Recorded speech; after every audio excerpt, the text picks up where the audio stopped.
So you see, when the spiritual master gives an instruction like that, it can make your whole life. Okay, any more? Yes, Peter has a question. At what point in your spiritual life did you have a first real taste of love of Godhead? Oh, there's no question about that. That was with Vishnu John Swami. Being on Vishnu John Swami's kirtan party. And sometimes we would do kirtan for 6 hours straight. Oh, man. 6 hours straight, no breaks. Giving it 120%. Yeah, just pedal to the metal, you know. And it was, and not just little soft kirtan either. Like, yeah, totally, yeah, Haribo, you know, like jumping up and down. I mean, he was just amazing the way he would, you know, get so enthusiastic about chanting the holy name. And so the first ecstatic symptoms that I ever personally witnessed were his. And of course, just the general atmosphere of beauty and love that he created with his chanting and his deity worship and his preaching. So I would have to say, yeah, it was Vishnu John.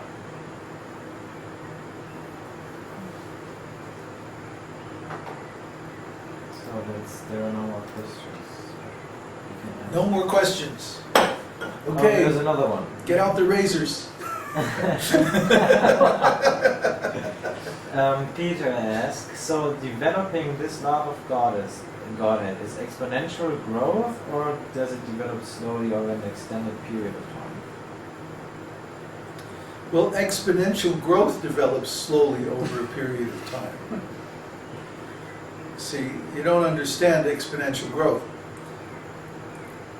The exponential part doesn't become obvious until it hits the elbow of the curve. Then you know it's exponential because it starts to go up very quickly. It's almost like a discontinuous curve.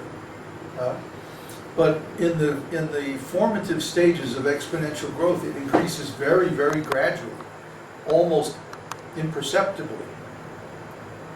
Then when it gets to a certain point, it just takes off, zoom.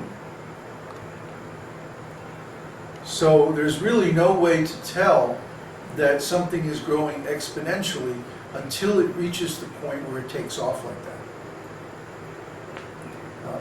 That's how we know it's an exponential curve and not just a simple straight line curve. Love of Godhead has to be nourished and cultivated very carefully over a long period of time to actually reach the result. And the reason for that is that we are so conditioned by material consciousness. It takes a long time to overcome that material consciousness. But once we overcome it, then the growth is very fast. And of course, the danger at that point is that we commit some very serious offense and then fall down just as quickly.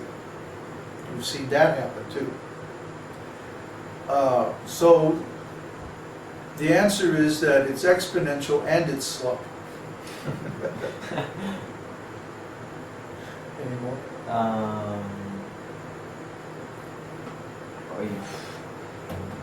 Urva. When you chanted 64 rounds, how long did it take to stop committing offenses in chanting? Oh boy.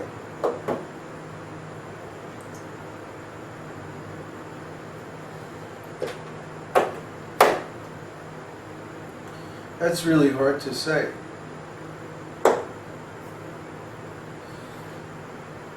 Because it doesn't just happen like that, it happens gradually.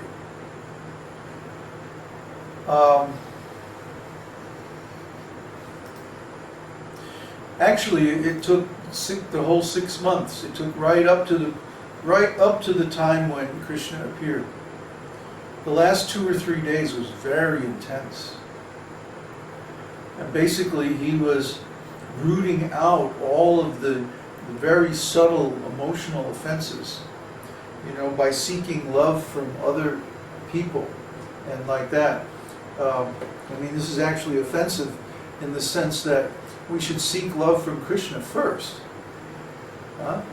But in material consciousness, we try to get love from all these other people, and of course it's a disaster.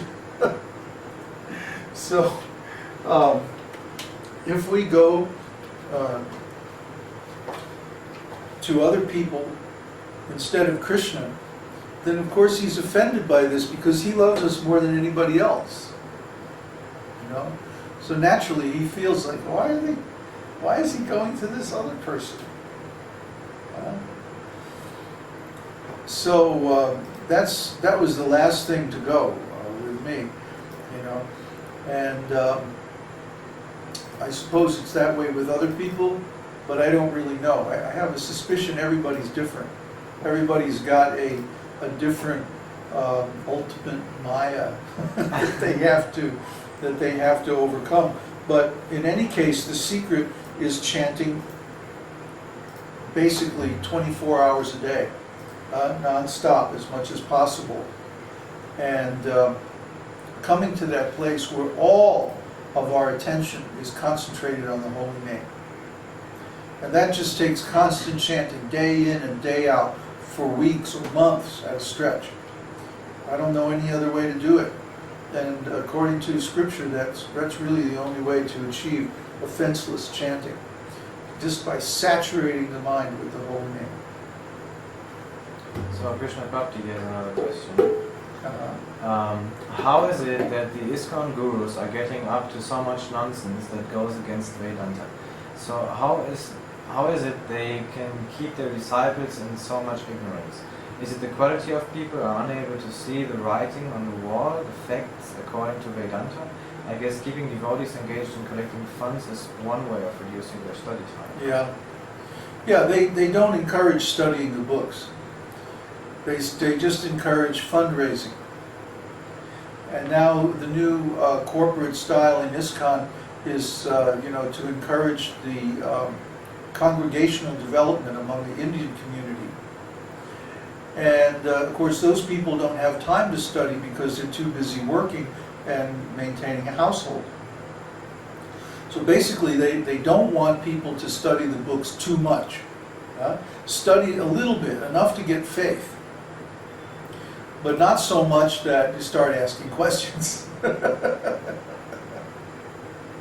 And, actually there's nothing I find more interesting than a good philosophical discussion. And you've heard, if you've been listening to any of the evening darshans, you've heard we've had some really good discussions about the philosophy and about different areas of life and such that are connected with our philosophy. So I don't know what these guys, I don't know what their problem is. It's like I can't relate to it at all. It's such a foreign mentality to me, because I find this philosophy is really interesting, And of course there are things that I don't know, even though I've probably read Prabhupada's books as much as or more than anybody I know. There's still things that I don't know, and I'm constantly surprised when I'm doing research for Vedānta-sūtra, how much is in Prabhupada's books.